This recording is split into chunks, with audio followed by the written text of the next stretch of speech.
E a gente segue aqui no Cidade Alerta, minha gente. Olha, 3 suspeitos de furtos a residências foram presos pela Polícia Civil. Um dos casos foi registrado por câmeras há 1 ano lá em Belo Horizonte. Mas as investigações apontam que os criminosos atuavam também aqui na cidade de Uberlândia. E aí, é claro que a polícia acompanhou os passos deles e é claro que agora foi para cima, né, Lucas? Quais são as novidades que nós temos sobre esse caso? Boa noite, seja bem-vindo à cidade, meu amigo. Lúcio, boa noite para você, boa noite para todo mundo que está acompanhando o Cidade Alerta nessa tardezinha para a noite de feriado, né? Olha, as novidades são realmente essas prisões, né, Lúcio? Mas acho que mais importante que a gente falar sobre por que, como foram essas prisões, é a gente falar que ainda tem um que não foi encontrado, justamente por causa do modus operandi que dificultou e muito os trabalhos da polícia. Mas vamos explicar um pouquinho melhor isso. Para começar, essa quadrilha ela atuava ali, começou pelo menos atuando em Belo Horizonte, na capital mineira, e também nas outras cidades ali da região metropolitana. Para quem não conhece muito bem, são várias cidades, se não me engano, são mais de 30 cidades da região metropolitana, e na grande BH ali, as principais que a gente conhece, Contagem, Betim, essa quadrilha atuava então nessa região. E aí, Lúcio, em agosto do ano passado, eles foram flagrados, então, por uma câmera de segurança enquanto faziam ali um furto, né? Registraram essa ação em um bairro nobre de Belo Horizonte. E aí, à época, Lúcio, eles levaram joias, dinheiro, roupas, perfumes, malas e até mesmo um carro. E aí o prejuízo, claro, foi muito alto, ultrapassou os R$200 mil. É muita coisa. E aí, nessa mesma ocasião, 4 suspeitos participaram desse roubo, desse furto. Então, por que trio, né? Justamente por isso, porque um deles ainda não foi localizado. E lembra quando eu falei lá atrás, Lúcio, que o modus operandi deles, a forma como eles atuavam, acabou dificultando muito o trabalho da polícia?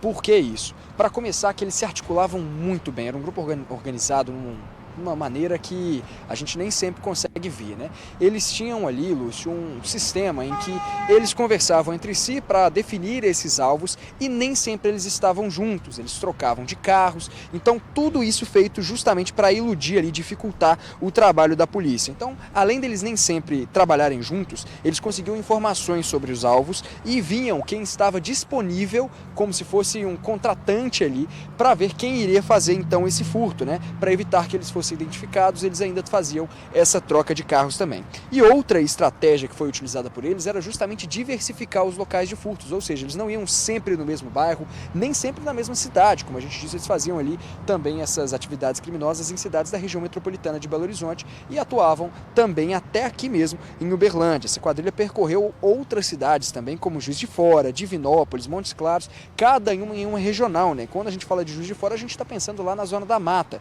Divinópolis, centro-oeste do estado e Montes Claros lá no norte. E agora Uberlândia, Triângulo Mineiro. Então eles pegavam várias vertentes diferentes localidades também do estado, zonas, regiões. Então foi um trabalho minucioso feito pela Polícia Civil e bastante difícil, justamente porque esse grupo pensou em tudo na hora que articulou, né, essa atividade criminosa ali. E aí, segundo a polícia, Lúcio, essa dinâmica ela ajudava para que eles tivessem ainda também sucesso nas ações, já que eram completamente imprevisíveis, né? A Polícia Militar também não conseguia coibir essas ações. E aí, com os presos, que têm entre 26 e 31 anos, a polícia conseguiu localizar alguns objetos que foram furtados nessas casas invadidas. Esse carro que eu mencionei anteriormente e alguns instrumentos musicais, que também, para quem não está familiarizado, são muito caros. Independente do instrumento, são materiais muito caros, seja pela madeira, pela forma como são constituídos, são materiais caros também que com certeza levaram bastante prejuízo dessas vítimas.